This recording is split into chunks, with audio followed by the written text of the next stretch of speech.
Get ready to streamline your preparation process with expert insights in this comprehensive guide. Let's unlock the secrets to success in the railway departmental examination and other competitive tests. Stay tuned. Time schedule for finalizing proceedings. 1. Issue of charge sheet. There is no time prescribed in DA rules. However, it is served immediately after suspension but as per practice in vogue within 1 month of suspension. 2. Inspection of documents mentioned in the charge sheet. In case copies of documents have not been delivered along with charge sheet and railway servant desires to inspect for preparation of defense, he may do so within 10 days from the date of receipt of charge sheet and complete inspection within 10 days thereafter. Note under sub-rule 7 of Rule 9. In the interest of expeditious departmental proceedings, legible certified photocopies of all documents served by C.B.I. are made available to the disciplinary authority. 3. Time by which the employee should submit his written statement of defense to charge sheet.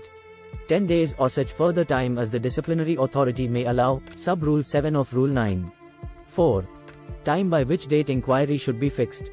20 days as per sub-rule 11 of Rule 9. Note, the inquiry should be completed and inquiry officer should submit his report within 60 days. The final decision by disciplinary authority and the imposition of penalty should be made within 20 days. Supply of copy of inquiry report to the charged employee before final orders are passed. Where an inquiry has been held, in accordance with the provisions of Rule 9 of Railway Servants, D&A, Rules, 1968, the disciplinary authority, before making a final order in the case, shall forward a copy of the report of the inquiry held by the disciplinary authority, or where the disciplinary authority is not the inquiring authority, a copy of the report of the inquiring authority to the charged railway servant, who shall be required to submit, if he so desire, his written representation or submission to the disciplinary authority within 15 days, irrespective of whether the report is favorable or not to the charged railway servant. Thus, a copy of inquiry report is to be sent to the charged official irrespective of whether the inquiry is conducted by the disciplinary authority himself or by a nominated inquiring authority. Where the inquiring authority holds a charge as not proved and the disciplinary authority takes a contrary view, the reasons for such disagreement must be communicated, in brief, to the charged officer along with the report of inquiry so that the charged officer can make effective representation.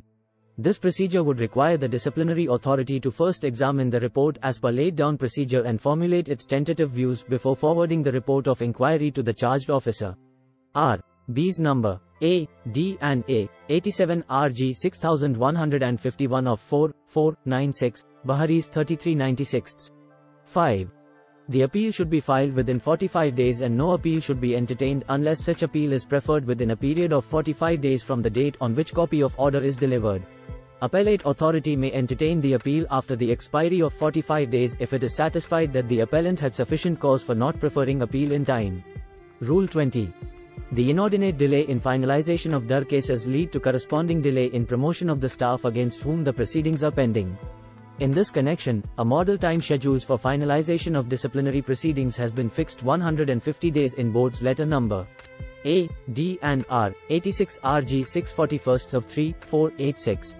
Railway Board in their letter number A, D and A, 92 RG 6149 A, of 2/1/193, have further given detailed instruction for review of such cases after the expiry of 6 months and in case disciplinary cases are not finalized after the expiry of 2 years, the cases of the employees should be reviewed for grant of ad hoc promotion.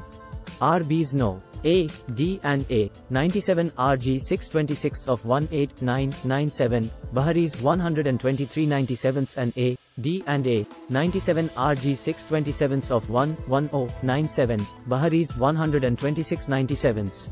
Need for speedy finalization of disciplinary cases.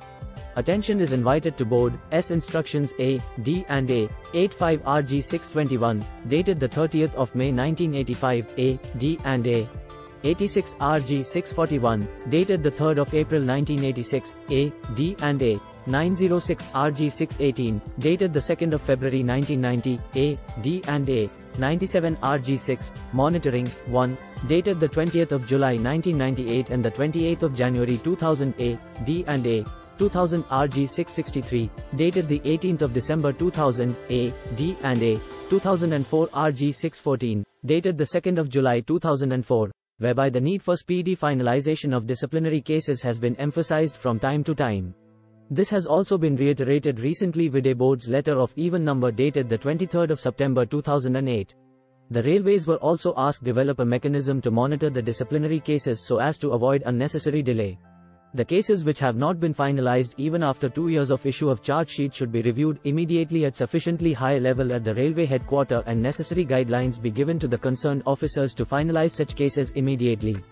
It has been noticed that often the delay in finalization of the disciplinary cases is because of non-fulfillment of certain provisions by the disciplinary authority and the inquiry officer. To overcome this problem, henceforth all the disciplinary cases may be routed through the personal department at all important stages, viz. issue of charge sheet, appointment of inquiry officer, presenting officer, supply of inquiry report to the charged officer, and passing of final orders by the disciplinary authority. It is also seen in some cases that the inquiry proceedings are not conducted by the inquiry officer in accordance with the rules, perhaps due to ignorance of the rules. It is, therefore, necessary to make available a copy each of Board's Master Circular number 67 to the inquiry officer along with the appointment order. This may be done invariably in all cases. Also, a lot of time is lost in the pension cut cases as the railways do not send all the requisite documents while sending the cases to the board for presidential consideration. All the documents may be sent either in original or as attested photocopy.